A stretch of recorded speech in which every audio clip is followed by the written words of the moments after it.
Systemic racism is an issue right across the country in all our institutions, including in all our police forces, including in the RCMP. That's what systemic racism is. It's not, in many cases, it's not deliberate, it's not intentional, it's not aggressive individual acts of racism, although those obviously exist.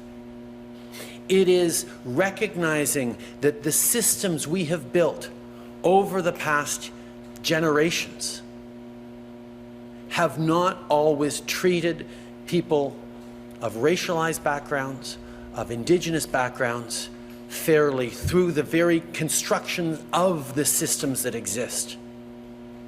That's why it's so difficult to address, because it does require us to look at the very building blocks of our institutions and of our country and saying, okay, this outcome isn't quite fair. We're not quite bringing in or creating enough success for everyone. That people of privilege have an easier time than people who face discrimination. So it's a difficult and even an uncomfortable conversation. And there are people who highlight that, well, it's painting all our institutions with a negative brush, and it's not being proud of the Canada that we've built and that our ancestors have built.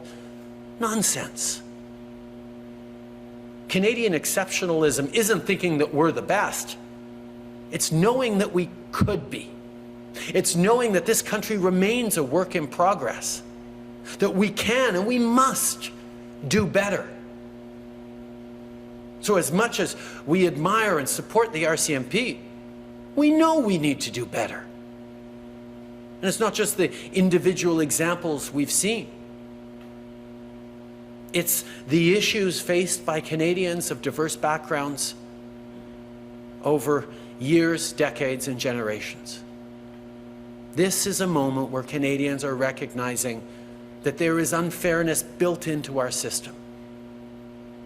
That is always unfair, seemingly, towards the same groups of people. And that's what we have to tackle together. But that's what I know Canadians want to tackle together.